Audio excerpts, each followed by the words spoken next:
Me acordé, voy a partir con una historia de un pastor, el primer pastor que yo tuve, después de algunos meses de yo estar participando en la congregación.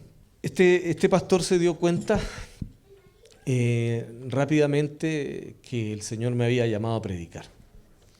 Yo no lo tenía tan claro como él, pero me dijo, mira, Héctor, hay dos tipos de predicadores. Nunca me olvidé de esa historia.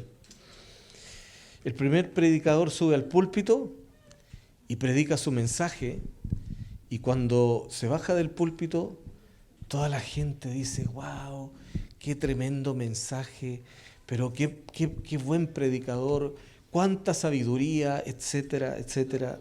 Elogian todo lo que fue ese mensaje.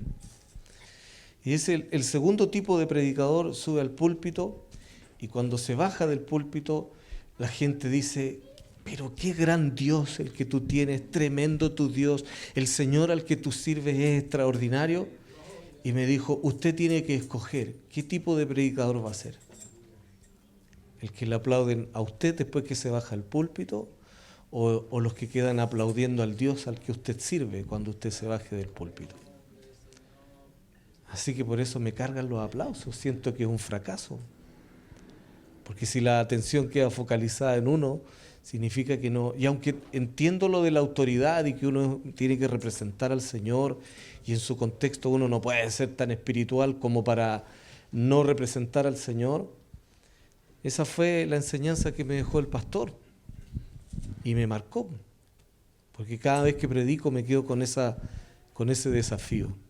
¿Dónde irá a quedar la atención? ¿En mi persona o en Dios? Y cuando tú predicas, ¿dónde queda la atención? ¿En tu persona o en el Señor? Porque no todos predicamos desde un púlpito, pero todos somos predicadores. Tu vida predica. Tú eres una voz del Señor también. Y lo que se habla no es solo lo que se articula con la boca. Por ahí alguien dijo, tus hechos hablan tan fuertemente que no me dejan oír las palabras que me dices. Así que tu vida es una predicación. Y después de que el mensaje emana de ti, ¿dónde queda la atención de tu entorno? Nos vamos con ese desafío para la casa. Amén. Bueno, es raro cómo estamos creciendo. Y yo sé que estamos creciendo. Pero parece que se ve para adentro la cosa, como que estamos creciendo para adentro.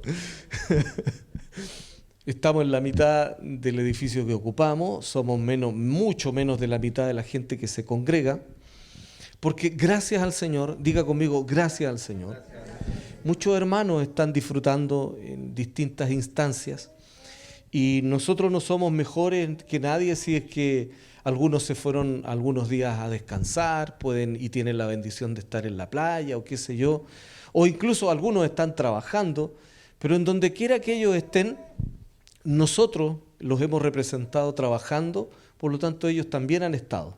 Amén. Lo que estamos haciendo es botar el paradigma de la religiosidad que a veces sembramos con tantos problemas. Y créame que es la introducción del mensaje, sepa dónde voy, así que ténganme paciencia. Hoy día quiero continuar como en esta secuencia de lo que es ser y hacer. Nosotros teníamos hace años ahí unas letras que queremos recapturar, que decía ser y hacer discípulos. Y hacer discípulos es la gran comisión. Dijo Jesús que nosotros tenemos que hacer que las naciones se hagan discípulas de Él. ¿Cómo? La manera es siendo discípulos. No se puede hacer sin ser primero. El problema es que hemos crecido en un ambiente que se preocupa más de el hacer, y la identidad, que es el ser, la definición del ser, está tan poco valorada, es tan poco lo que identifica a las personas por quiénes son, sino que la mayoría de las veces es por lo que hacemos. Si yo le pregunto a usted, alguien le pregunta a usted, sí, hermano Juanito, ¿quién es usted? Va a tener la tentación a definirse por lo que hace. esta esquizofrenia que existe, que denuncia muy bien este gran comediante mexicano cuando le decía uno al otro, dígame licenciado. Licenciado. En las comedias antiguas, en las comedias latinoamericanas, no era la persona que se llamaba Pedrito González, sino arquitecto Pedrito González. Porque quienes somos, para mucha gente, está definido por lo que hacemos. Pero, ¿saben? Primero que todo, nuestras acciones, nuestras actividades, deberían ser consecuencia de la definición que ya ganamos acerca de quiénes somos. Siempre me recuerdo de la empresaria de la Patagonia, que soñaba con siempre se definió como una empresaria.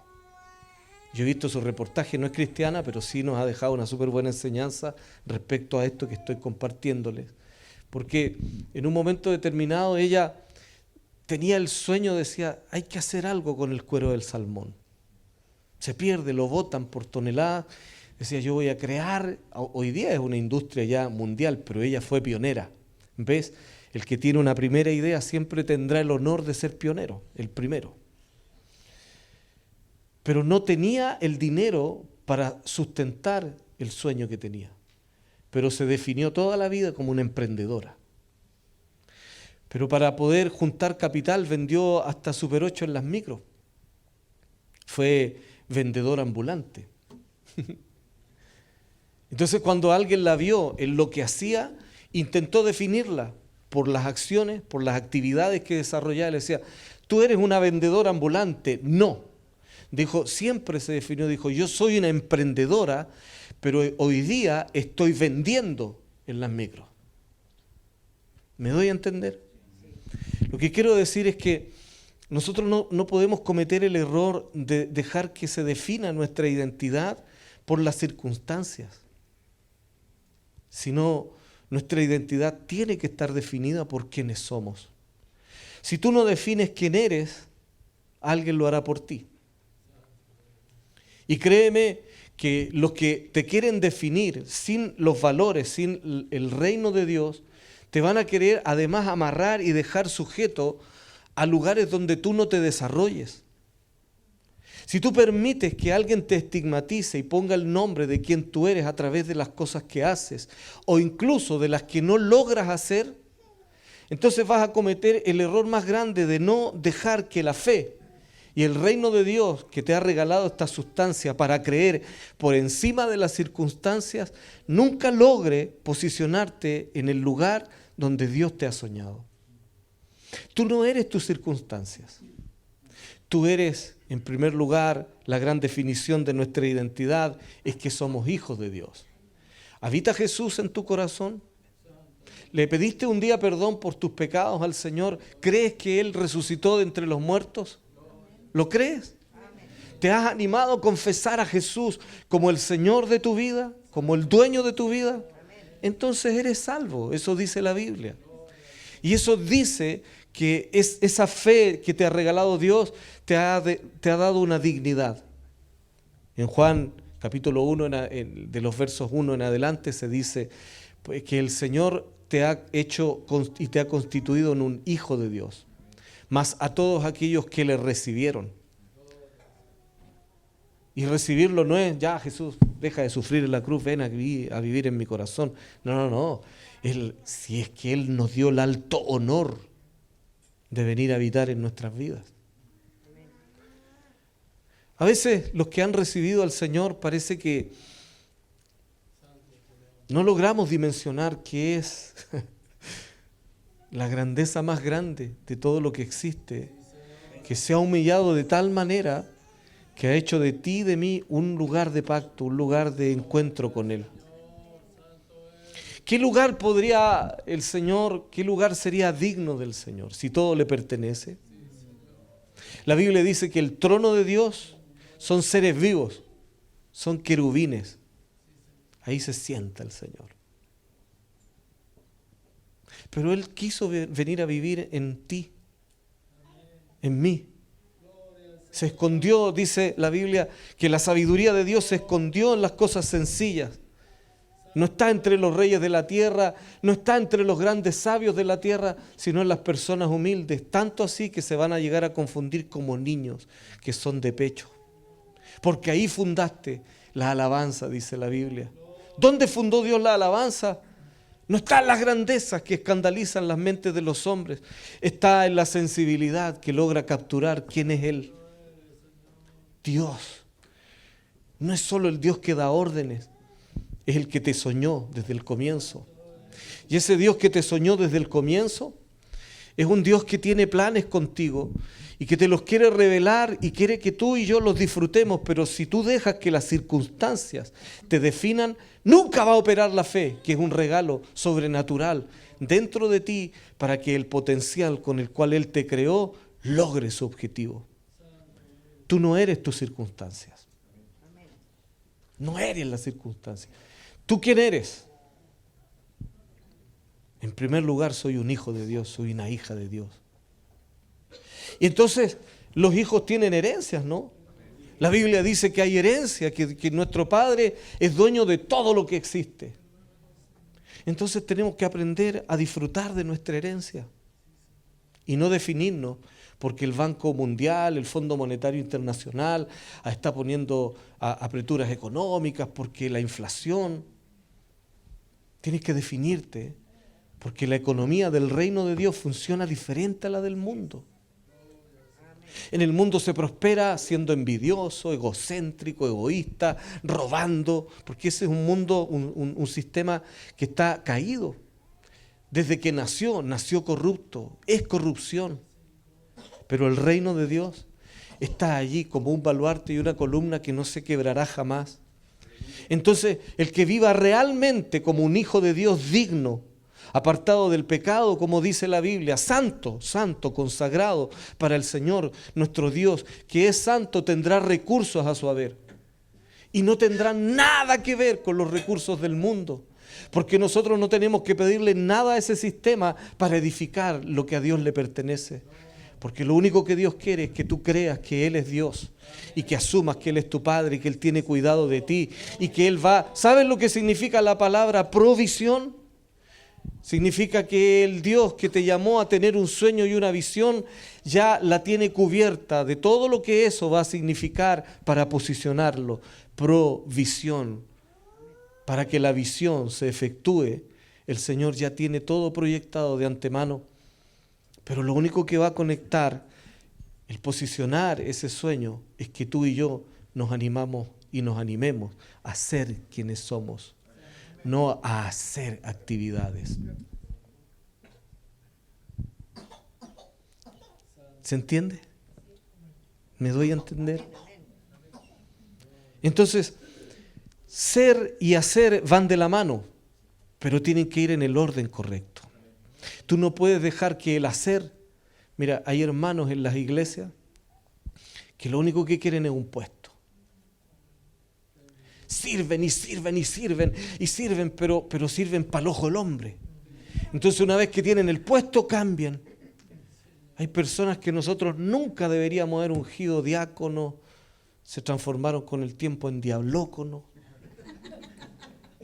Les cambió la vida. Pastores, ministros del Señor, cualquiera sea el título, porque el corazón tenía códigos incorrectos. Estaban escalando, como en el mundo, porque en el mundo se escala para después mirar en menos a los demás. Pero aquí se escala al revés. Aquí se escala no para subir, sino para llegar a los pies de la gente. Jesús dijo, para lavar los pies de sus discípulos. Pero el que le cambia la actitud después de un nombramiento es que siempre tuvo un corazón babilónico. Quería un puesto, no una función.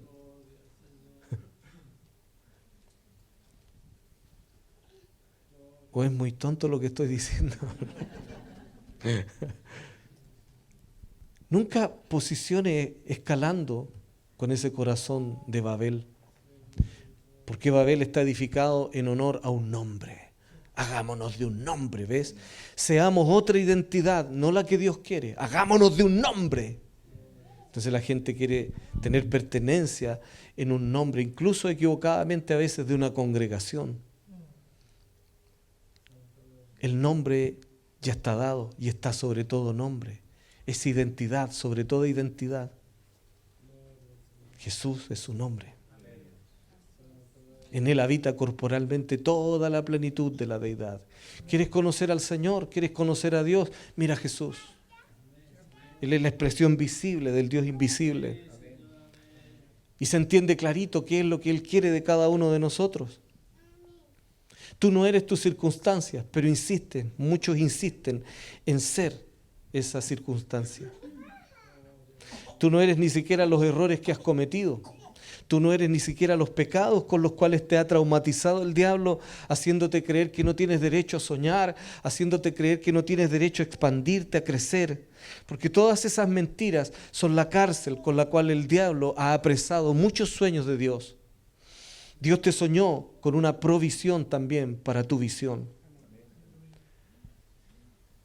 Pero tienes que aprender a sacarla de donde está realmente posicionada.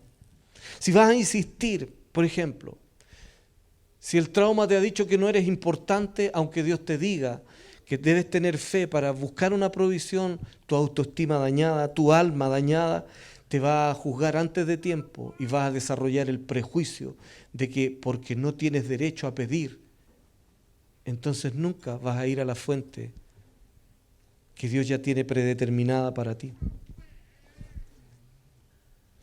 Busque por favor Santiago, capítulo 1, en el verso 19.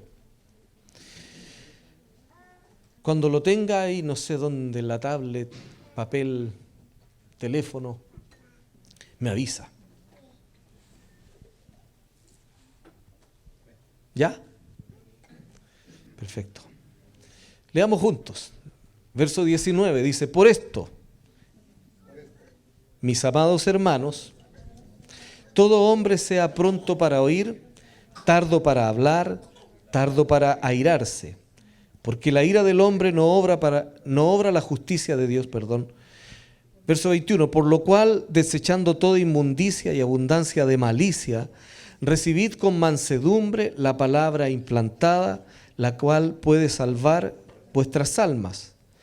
Pero sed hacedores de la palabra, y no tan solamente oidores, engañándoos a vosotros mismos, porque si alguno es oidor de la palabra, pero no hacedor de ella, este es semejante al hombre que considera en un espejo su rostro natural, porque él se considera a sí mismo y se va, y luego olvida cómo era. Mas el que mira atentamente en la perfecta ley, la de la libertad, y persevera en ella, no siendo oidor olvidadizo, sino hacedor de la obra, éste será bienaventurado en lo que hace. Terminé.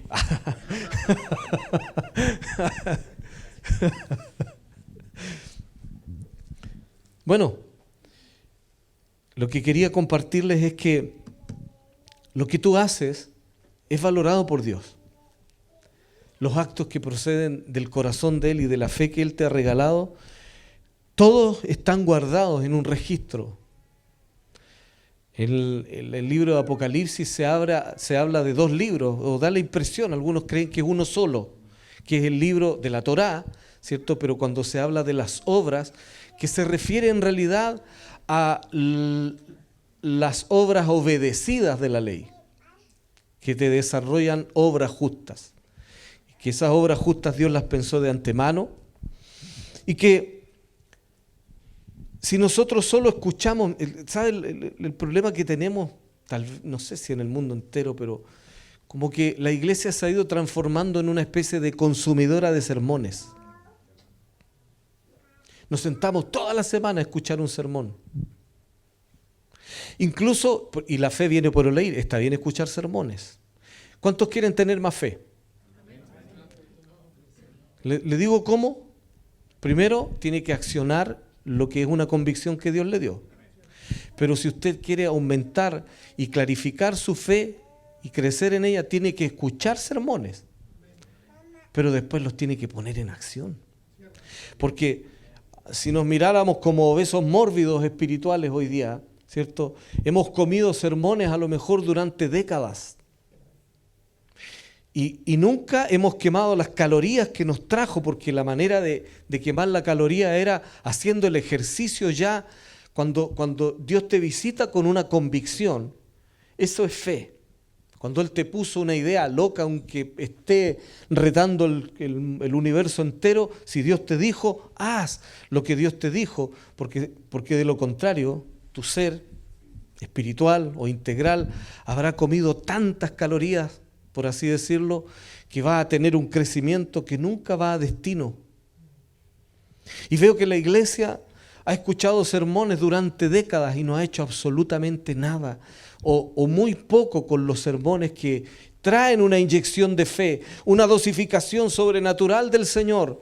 La fe viene por el oír, este es un misterio del reino de Dios, y la fe viene por el oír, dice, y el oír por la palabra de Dios. Cada vez que tú escuchas sermones ungidos por el Señor se encargará de regalarte convicciones sobrenaturales para que hagas la obra, para que la pongas en acción, pero si no haces nada con ella, entonces te va a ir deformando la idea de pensar que estás en el centro de la voluntad de Dios, porque solo escuchas sermones. Porque dice el Señor, tenemos que ser oidores correctos de la palabra. Ahora, nosotros nos detuvimos hace un tiempo atrás a hablar mucho de Deuteronomio capítulo 6. Y el Shema en hebreo, que significa oír con inteligencia, tiene que ver con capturar esta sensibilidad para que una vez que esté dentro de nosotros nos lleve a las acciones correctas. Porque hay otro tipo de justicia o autojusticia que emprendemos inconscientemente, y es querer ganarnos con nuestras obras la gracia del Señor. El que parte al revés, hace cosas para agradar a Dios. Todos queremos ser agradables al Señor. Amén. Pero nunca lo haremos por nuestra justicia. Tenemos a alguien que nos dio la justicia. La sangre de su pacto nos justifica. Es cubiertos en Jesús que somos gratos delante de Dios. Ok, lo digo de nuevo, como dice Santiago. Pero sed, en el verso 22, pero sed hacedores de la palabra. ¿Quién escuchó con inteligencia? ¿Quién aplicó el Shema? ¿Quién oyó con inteligencia? El que puso en acción la tarea. ¿Quién ha escuchado? Lo digo parafraseando. ¿Quién ha escuchado tontamente? ¿Quién ha escuchado de una manera poco sabia? El que escuchó el sermón y no hizo nada. Ahí nos definimos, ¿ve? Dice, no sean tan solamente oidores, engañándose a ustedes mismos. Porque hay una especie de mentira hipócrita, ¿cierto?, colectiva, que estamos desarrollando y de la cual tenemos que arrepentirnos. Y digo, no solo nosotros congregacionalmente, sino que parece que es como una cultura mundial. Hay una propuesta de escuchar sermones exóticos. Y el que se hace más famoso tiene que predicar sermones más exóticos para ser más ungido. Pero si nosotros tomáramos así un principio y lo vivimos toda la semana, de aquí a un año usted tendría su emprendimiento de pie. Usted tendría su sueño de pie. Porque Dios no hace cosas a medias. Porque el Señor no nos envía pirotecnia espiritual para que nosotros salgamos entretenidos del culto. Fui al culto, ¿cómo lo pasaste? ¡Uy! La alabanza estuvo extraordinaria, danzamos. ¡Oh! Y otros días donde no llegamos tan contentos porque no, estuvo ahí nomás, estuvo ahí nomás, dedito para abajo. Pero Dios no nos mandó a eso. Dios no nos mandó a evaluar si cantaron bien o mal, si oraron como queríamos. Dios nos mandó a tener un oído inteligente, atento. Podría cambiarte la vida, escuchar un código del reino y ponerlo en acción, te podría cambiar la vida. ¿Te gusta el vehículo en donde andas? ¿Te lo dio el Señor? Ese lo disfruta, el que dijo que sí. ¿Te lo dio el Señor? Entonces yo me subo feliz. No sé, a lo mejor hay otro mucho más bonito, mucho más costoso, pero ese en el que ando me lo dio el Señor a mí. Es producto de la fe que el Señor me regaló. Tenemos una relación que estamos disfrutando. Entonces no dejamos que los parámetros del mundo nos dirijan. Nos relacionamos con Dios y en la medida que ganamos ese deleite de tener intimidad con Él, somos una voz. Nosotros estamos cambiando, arrepintiéndonos. Por mucho tiempo fuimos de una voz aquí para adentro. Kevin Leal, prepárense, búsquenlo, googleenlo y empiecen a tener algo de cercanía con él, porque va a estar con nosotros en septiembre. Y Kevin Leal, créame, no está interesado en caerle bien a nadie. No se quiere ir con los aplausos nuestros y está requete acostumbrado a que digan que es muchas cosas negativas, pero es un edificador del reino. El único que nos dijo las verdades como corresponden y cambiamos después que Él nos visitó. Va a estar con nosotros. En su momento Él nos ha bombardeado de principios, ¿no? Y dentro de esos principios nos enseñaba. Me decía: Héctor, estábamos en un lugar de comida, en un patio de comida, y me dice: Héctor, mira, ¿qué venden ahí? Bueno, comida mexicana, tacos. ¿Son baratos o no? Sí, más o menos. Me dice: en tu iglesia, si fuera un restaurante, no venderían nada. ¿Por qué? Porque en tu iglesia es como si ponemos la parábola de que es un restaurante, dice, vendemos comida. O dice ahí, restaurante. No se sabe de qué, en qué horario atienden, cuánto vale la comida, si está segmentada por edades. Ah, ustedes ahí dice, Iglesia Antioquia. El que quiere, entra. Y adentro se pueden encontrar a lo mejor con una sorpresa. ¡Wow! Era mucho más de lo que se veía por fuera. Esa falsa humildad, ¿cierto? De que por dentro somos buenos. En el fondo somos buenos. Hay que exteriorizarlo, querido. Lo que se ve fuera está conectado con lo que hay dentro. De la manera como te vistes, de alguna manera igual dice cuál es tu condición personal. Y no estoy hablando de arribismo, ni que tengamos que venir a ostentar y aparentar que somos superpoderosos, no. Pero de la manera en como tú exteriorizas, dice quién eres por dentro.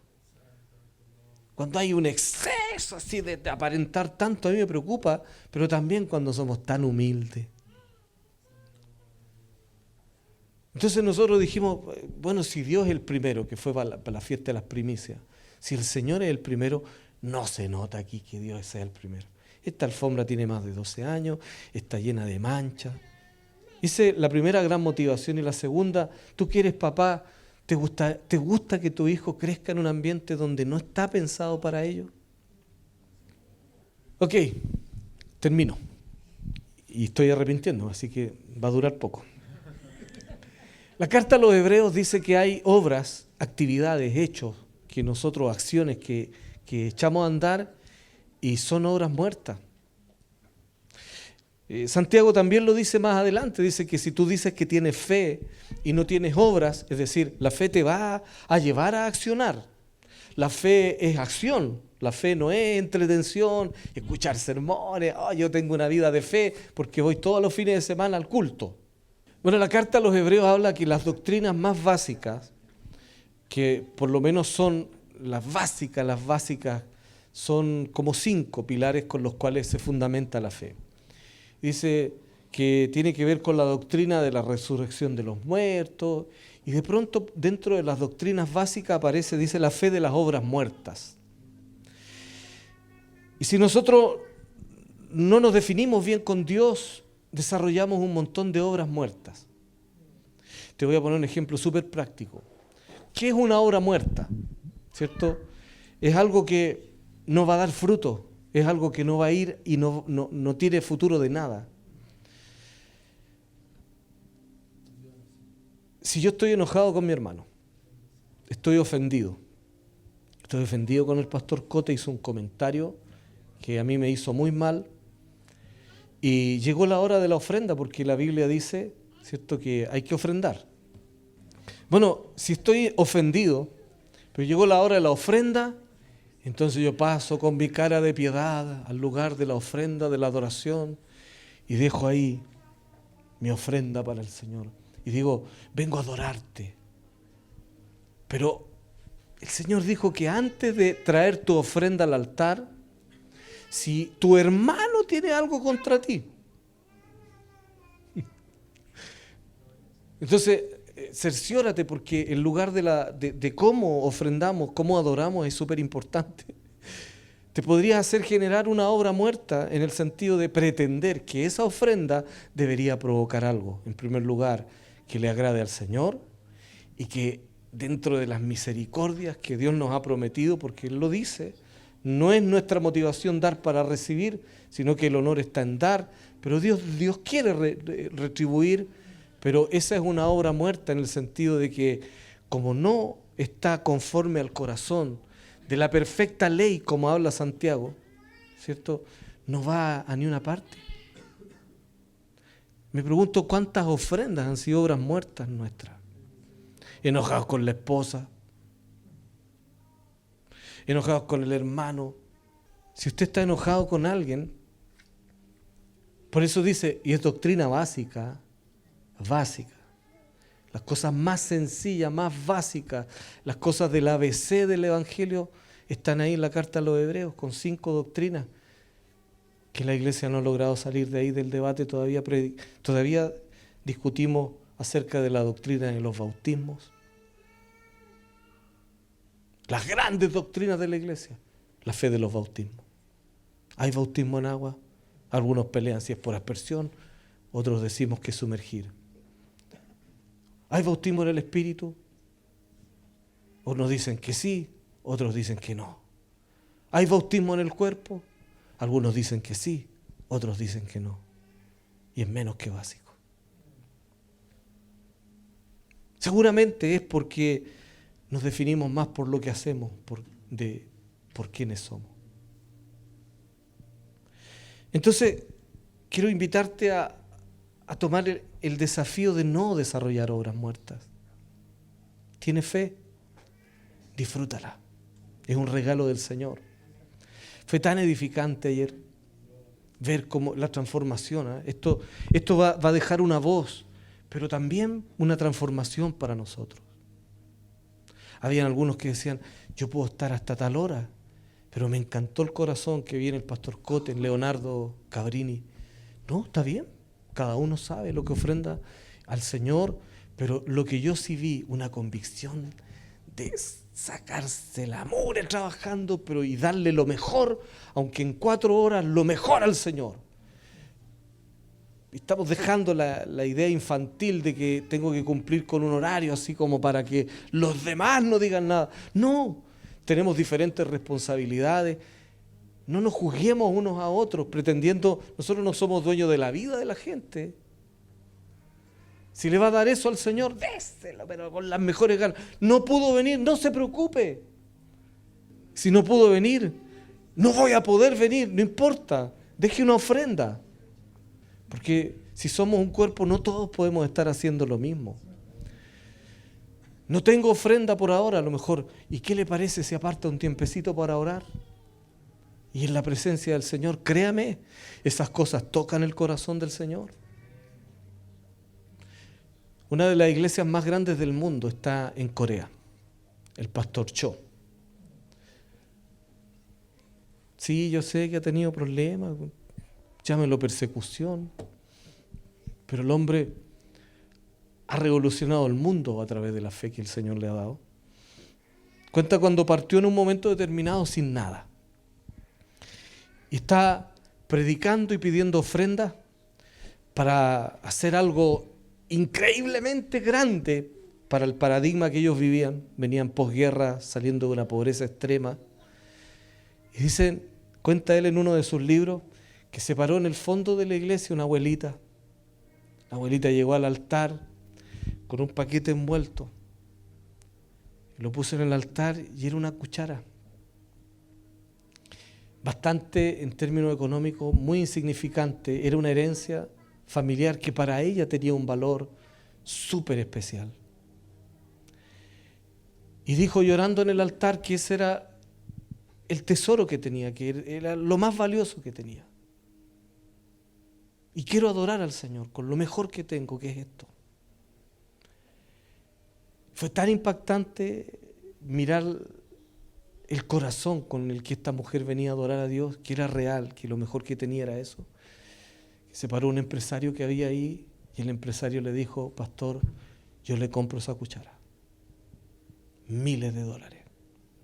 Pero yo me la llevo a mi casa.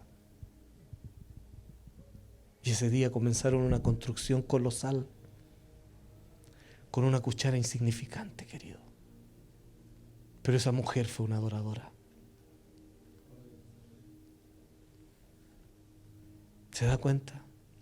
Que no es lo que tenemos aquí, es lo que tenemos aquí.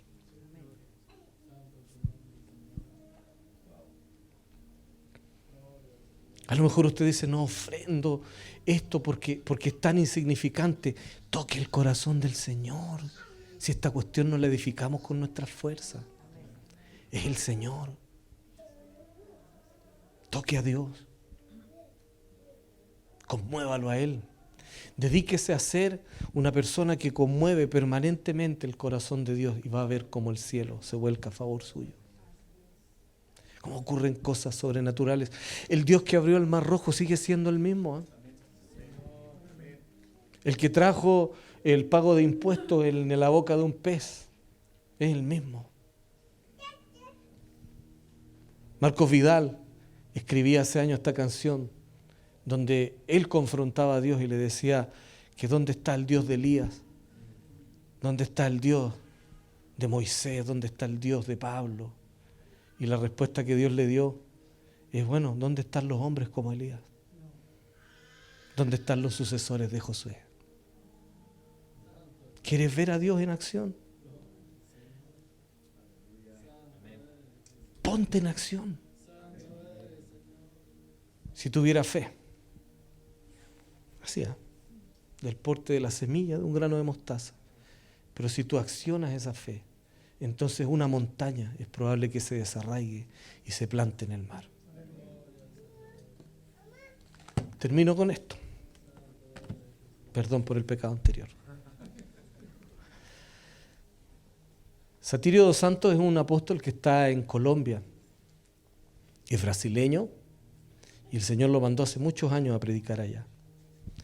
Él cuenta que en una oportunidad llegó alguien en un culto medio efervescente, le dice: pastor, le tengo una ganga, le vendo este tremendo terreno, X cantidad de metros cuadrados en muy poco dinero, pero tiene que ser ahora.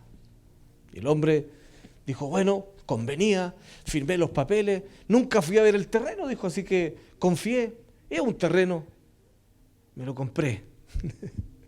Dijo: cuando voy a ver el terreno, era de la cantidad de metros cuadrados que me dijeron, pero era así. Le vendieron un cerro. Lo compró barato. Pero ese cerro, dijo a Leoné, a la gente: vamos, si tuvieras fe como un grano de mostaza, entonces nosotros le vamos a decir a la montaña: desarráigate y plántate en el mar y todo. Amén, ya. Mañana nos juntamos a mover la montaña, dijo, todos los hermanos con chuzos, palas, picotas.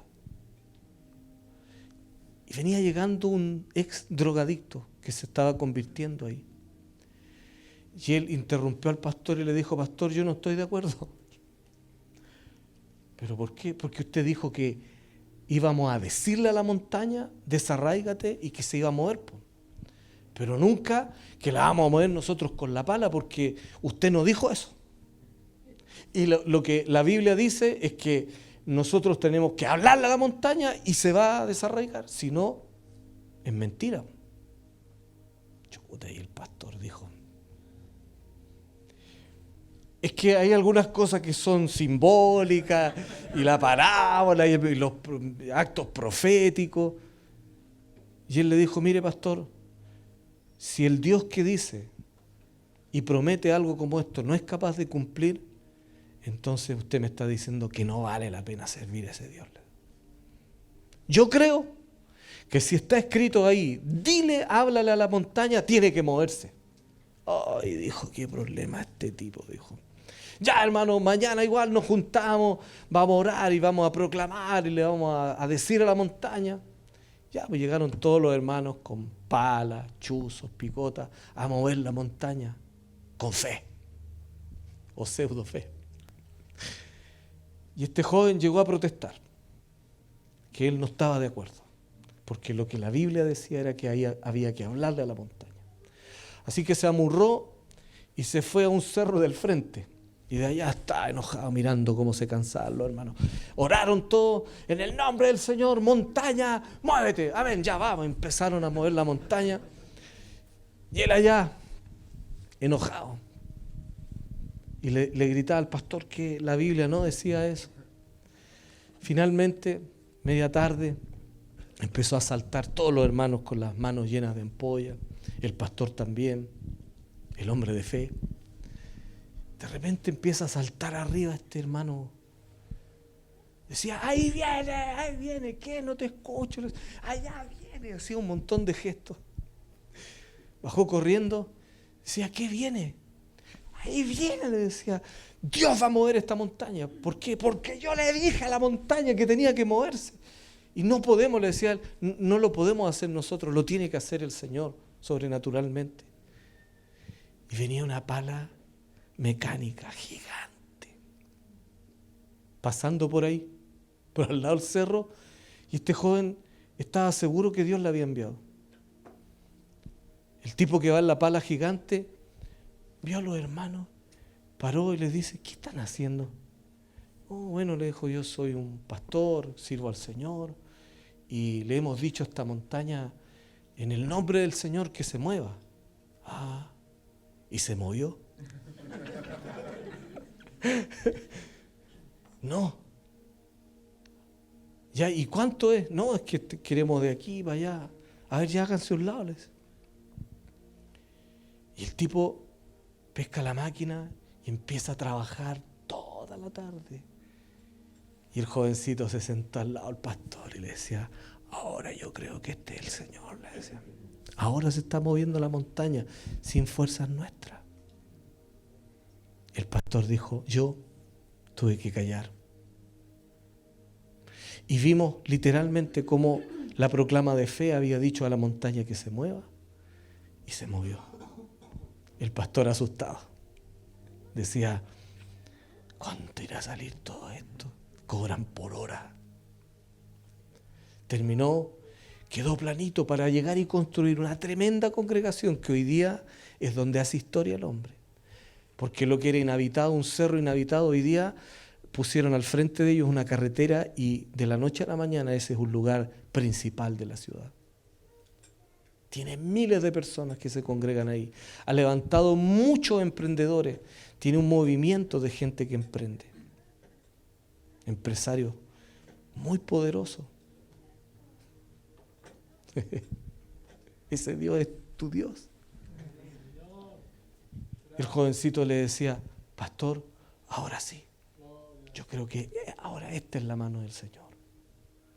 El pastor dijo, debo reconocer que el que tuvo verdadera fe fue este joven.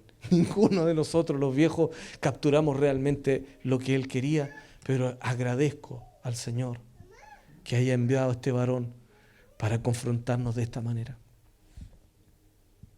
No sé quién tú eres, pero sí sé que eres un sueño de Dios. Y tienes que dejar que Dios desafíe incluso nuestras propias vidas a través de la fe que te ha dado a ti. Si tú defines que tengo tan poco tiempo, menos mal que ese joven no pescó ningún prejuicio y se animó a decir realmente cuál era la convicción que él tenía. Era real, era genuina. Al final el joven fue donde el pastor y le dijo, pastor, yo estoy aquí para servirle. ¿Quién crees que es ese joven hoy día?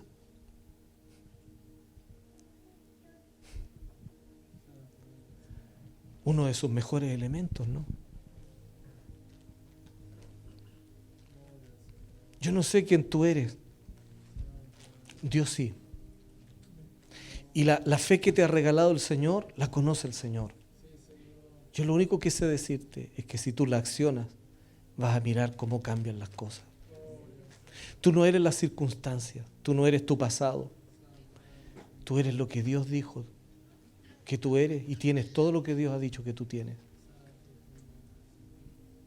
Quiero públicamente reconocer la labor aquí de la hermana Elizabeth. Póngase de pie, por favor. Ella tiene 20 años de estar trabajando en las cárceles, en la restauración de mujeres, que con mucha sorpresa el otro día nos invitó a una cena aquí, en mi casa, me pegó una bofetada el Señor. Y en estos 20 años mirábamos cómo mujeres han sido realmente restauradas de su vida pasada. Nos contaban, yo estuve 5 años presa, nos decía una. Son los mejores años de mi vida. Conocí a Jesús. Y esta mujer, la apuntaban a la hermana. Nosotros no la hemos puesto ni a predicar, a coordinar. Esta mujer hizo que nosotros nos enamoráramos del Señor. ¿Sabes qué? Esas 3 mujeres que han restaurado ellas, que estaban ahí, yo sé que hay más, nos volverían locos a nosotros.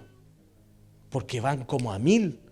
Nosotros aquí todavía estamos, no, pues hermano, no se enoje, si no quisimos decirle, no se ofenda. Uñuy. Ya, siga yendo a la célula. Las 3 mujeres nos dejaron desafiados. Son de verdad. 5 años orando, 5 años ayunando, 5 años predicando, pero llenas del Espíritu de Dios porque no hay otra opción.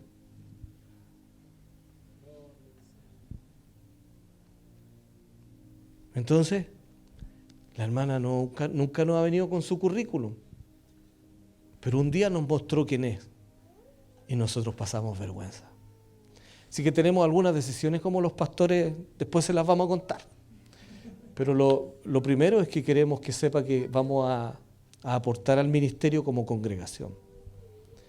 Vamos a apartar una ofrenda mensual, que es lo mínimo que podemos hacer para esa labor. Queremos que vengan a hacer un culto especial con estas mujeres, que nos desafíen y que nos digan qué es conocer a Jesús realmente. Amén.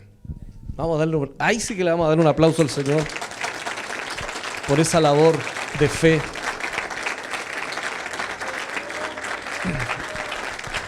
Diga conmigo el día de hoy, diga conmigo, hoy renuncio a las obras muertas. ¿Qué significa eso? A ofrendar enojado, a vivir con hipocresía, a ser pseudo humilde. Mira, la fe te hace patudo con el Señor. Y hay que ser, con la fe, hay que ser pachorriento, hermano. No, usted no puede llegar así como evangélico. El año 2010, cuando fui a hablar con el tipo del Estadio Nacional, yo no podía entrar así. Ay, que quiero que usted nos pase el estadio.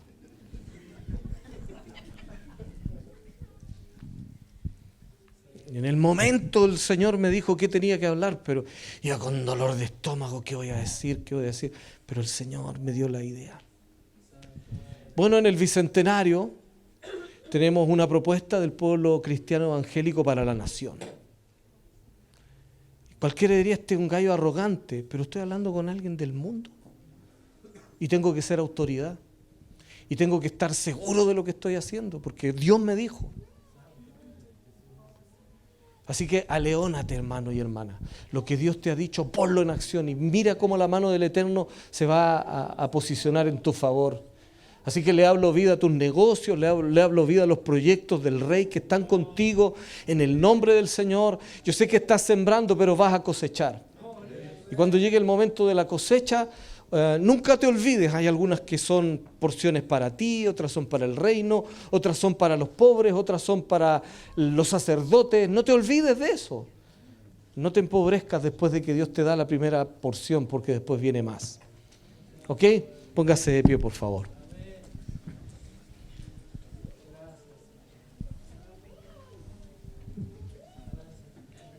Hoy día voy a terminar el sermón. Siempre ofrecemos, vamos a orar. Hoy día voy a pedir. Se lo dije. Hoy día voy a pedir. Voy a pedir la ofrenda para el Señor. Le voy a contar como también parte del ministerio y de los ancianos de acá, que hemos tomado algunas decisiones de fe y no estamos asustados. Dios proveerá. ¿Mm?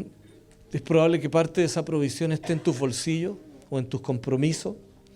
Y no quisiéramos levantar 2 ofrendas porque lo encontramos manipulador.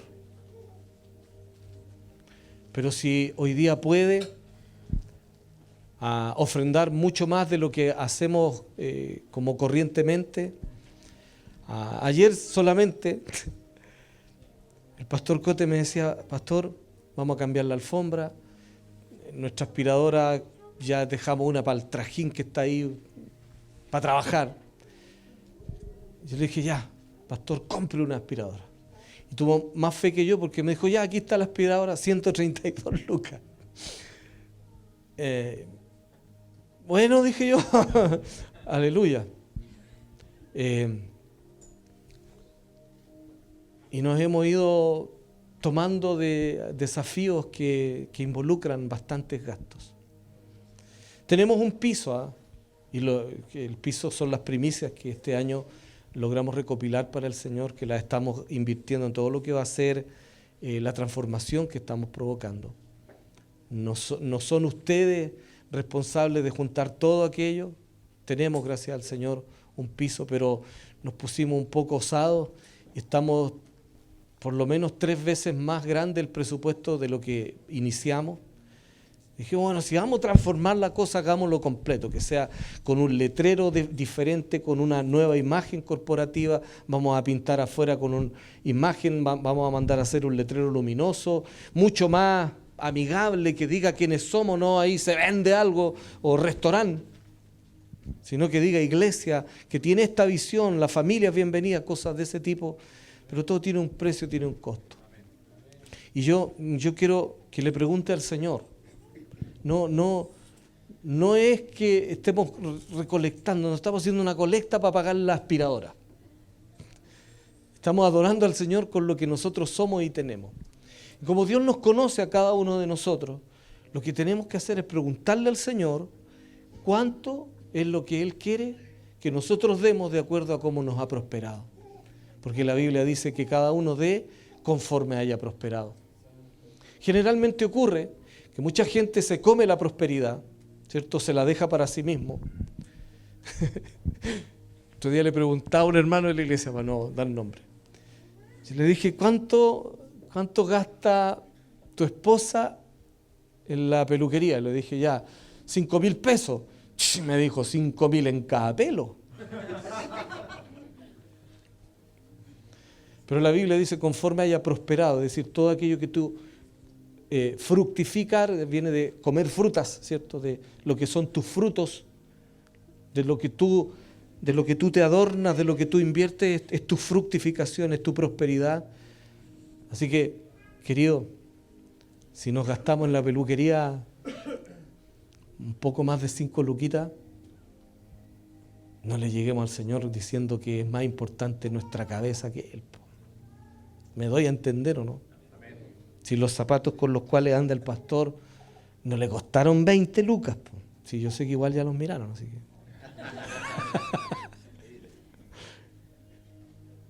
Entonces yo tampoco podría llegar a decirle al Señor: ahí está, Señor, con todo mi esfuerzo, mis 3 luquitas. Porque así no es la cuestión. Es conforme, ¿ves?, a lo que tú manejas. Entonces nadie va a mirar: es que yo di 3 y el otro dio 10. No. Esa medida la tiene el Señor. Porque a lo mejor la cuchara de barro, que fue la que financió el ministerio del pastor Cho, está aquí también. Si tú das lo más valioso, si tú al Señor realmente lo honras con tus bienes, entonces Él se encargará también de decir que se siente honrado. Entonces quiero decirte que aunque habemos menos, puede ocurrir el milagro que juntemos más que antes. ¿Por qué? Porque nos vamos a meter la mano al bolsillo preguntándole al Espíritu de Dios realmente cuánto es lo que debo dar. Si es tiempo, bienvenido. Todo lo que sirva para levantar el altar de adoración es digno en sus manos. Pero Ahora necesitamos, como la misma familia que somos, a proveer para que sea digno el lugar de tus hijos. Al final lo estamos gastando en nosotros mismos. Queremos que nuestros hijos estén mejor, que estén mejores atendidos. Arriba no vamos a tener alfombra porque no es saludable, ¿ves? Los profesionales nos dijeron eso, los que estudian, que es mejor tener piso de madera, bien digno nomás, pero no alfombras. Y por lo menos pongámosle ampolletas, hermano, a los niños. Son nuestros hijos. ¿Me di a entender? No soy bueno recogiendo ofrendas, como se han dado cuenta. Pero esta es la verdad, po. Vamos a orar. Señor, tú nos has hablado cosas tan fabulosas personalmente. Nos has dicho cosas que involucran nuestra vida, nuestra historia. Y ahora estás invitándonos a escribir una historia colectiva, en común. Esta mañana, Señor, nos dedicamos para ti una vez más. Nuestro compromiso antes de iniciar el culto es no juzgar a los demás, Señor, sino dejar que cada uno de nosotros sea juzgado por ti, Señor. Por lo tanto, lo que da mi hermano no lo voy a poner en tela de juicio. Me debo preocupar de lo que yo tengo que arreglar contigo, de lo que yo debo dar para ti. Y yo sé que tu provisión, Señor, está también en cada uno de nosotros. Tú vas a multiplicar lo que nosotros pongamos en fe delante de ti. Y en el nombre de Jesús estamos, Señor amado, abriendo un espacio, un altar, Señor, que realmente conecte tu voluntad con nosotros. Te pido que esta sea una mañana en donde tú bendigas, Padre Celestial, los sueños, los proyectos, lo que a lo mejor se sentía muerto, que resucita en el día de hoy. Y Señor, que sea un tiempo para avanzar. Rompemos límites en el nombre de Jesús en el día de hoy. Proclamamos libertad, Señor, para que las finanzas, para que los milagros en las finanzas también ocurran. Y en el nombre de Jesús, para que sea digno de ti también. Que sea edificante para tu gloria, Señor. Amén. Puede pasar adelante.